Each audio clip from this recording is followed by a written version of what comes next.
everybody, my name is Sheila S.L. Reeds, and today I am going to the Maggie Stiefvater signing.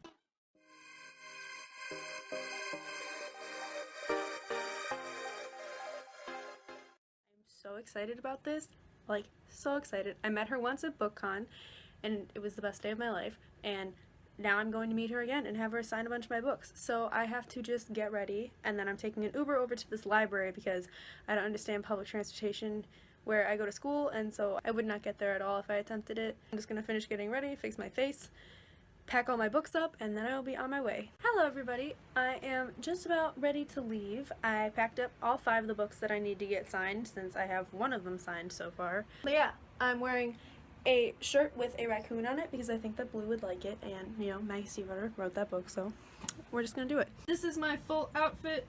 I have Halloween socks on. Had to clean off my white shoes, and then this shirt is tucked in, and I'm gonna have to layer up a bunch because it's cold. I'm not gonna talk that much in public.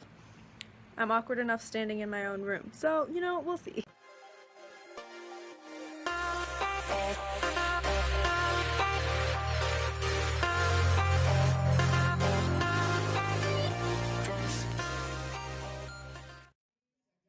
And pickup trucks, and they're shouting, "Hey, little lady, do you need any help?"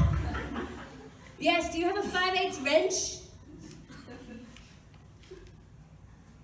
Men who shout, "Hey, little lady, do you need any help?" are actually never equipped to provide said help.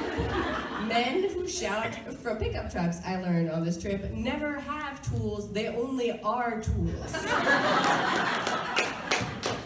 And so instead of the American dream, this turned into like an automotive Hansel and Gretel, as I left behind important car parts in every major metropolitan area that I went through.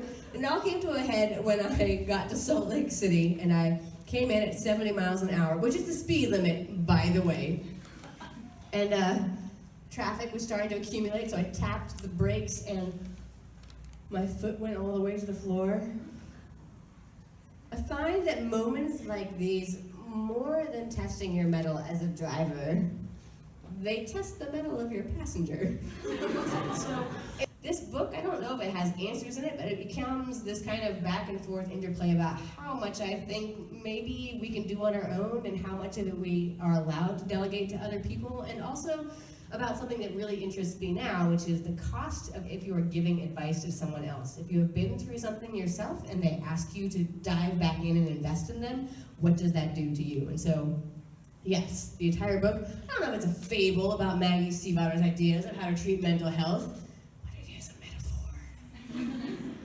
So, people ask me now what I think my miracle would look like if I went, and someone asked me this while my husband was next to me, and he said, "Please, your concrete manifestation of your darkness is clearly your cars." If I understand, it'll look like a cry for help, but they're fine, And I think it's a much more interesting question to ask, what would my inner darkness have looked like when I was in college, back in that darkest moment? Because I actually feel like my inner darkness was manifested and concrete when I was in college, because in addition to being a suicidal, obsessive-compulsive teenager, I was also a competition bagpiper. That's a phrase that gets funnier the longer you think about it. Because first you're thinking about just me, and then you're realizing that there must be more of us. And then you realize there must be some show, some trial, like the Hunger Games. And then you're thinking, finally, if you get there, you land on, wait, were they in costumes? Only because, well, so normally when I sit on panels, people ask them, other authors, what's your favorite book? What's your favorite character? And the authors are always like, I couldn't choose between them. That's like choosing between my children.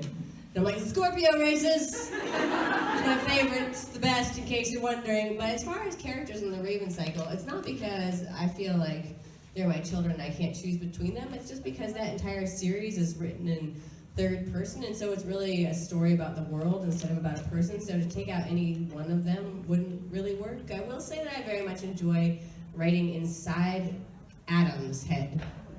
She just clutched her chest. What's my favorite book that was written by another author? I don't know if I can answer this because it's like having a favorite song, so it changes from day to day, but I do remember my first favorite book, and the book which made me realize I wanted to be a very specific kind of author, and it was a book called Dog's Body by Diana Wynne Jones. Don't know if you guys have seen Howl's Moving Castle or read the book, that's her. And so this is one of her even weirder ones about Sirius the dog star is committed of a crime, and he has to spend out his sentence on Earth in the form of a dog hunting for an artifact. And if you don't think that looks like it's clearly in the pedigree of writing my novels, I don't know what it is. But the thing is that not only did I love that book, I finished reading it and I turned it over and I read it 11 times in a row. But also, opinion on werewolves, do I like the classic take on them or more modern stories? Well, if I were going to write books about werewolves, probably I'd get rid of all the monster bits because I find that very boring, and instead I would just have them turn into wolves and forget everything about themselves, because I would make it a long-standing metaphor for losing your identity or giving it away. I mean, just me, probably, if I could. That is the question. What do I do to get over writer's block? I actually welcome writer's block, because here's the thing. When I start writing a novel, I used to be a big non-finisher. I had over 30 finished and unfinished books by the time I hit college, but I could never tell what was going to make them actually get finished. It was like, oh, dodge a bullet on that one, and sometimes I would just get stuck and I would just write aliens coming in and killing everybody, whether or not it was an alien book. And I had no idea what it was. I figured out by the time I got to college, though, that I would never finish them unless I knew the ending or what the book was that I was going to write. And that way I could make decisions that were only that book and no other one.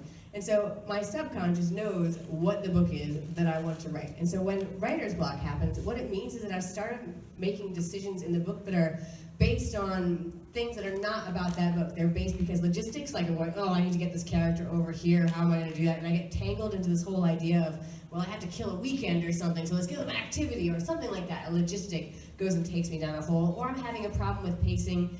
I've written a scene really long and lanky, and so everything feels too long, and the book is turning into this octopus, and I can't feel the truth of it anymore. Writer's block tells me that I have wandered from the book that I mean to tell. So there's the slow part I hate.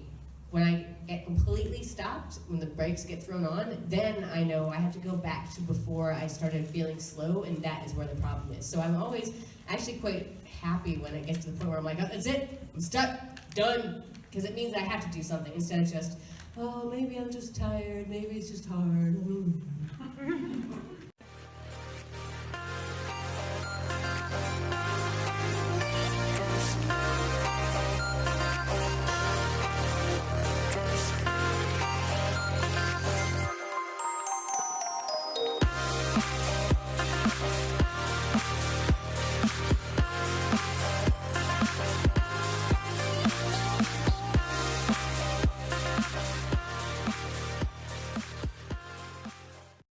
Back from the signing, and it was amazing. I would literally die for Maggie Stiefvater. I want her to run me over with her car. I love her so much. It was amazing. She was kind of sick, but she did so well. Like, she talks the way that she writes, and it was so interesting to learn about her thought processes for this book, because she is obviously on tour for All the Crooked Saints, which is her newest book. She was wearing a shirt that I actually own and considered wearing for this thing, but I didn't wear it. We could have been twins, but missed opportunity. Whatever. It was so cool to meet her again, but it was amazing. She's such a nice person. She played the bagpipes for us.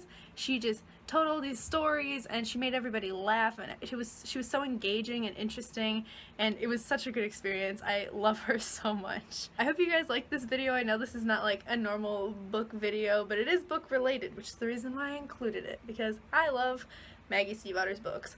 So everybody should check them out. So you should definitely go to your local library or bookstore or Amazon and get those books, because they're fantastic. If you like this video, please like it and subscribe. I put out videos every single week. Actually, like 2 weeks ago, I did not put out a video, but we're getting better. It was a bad week.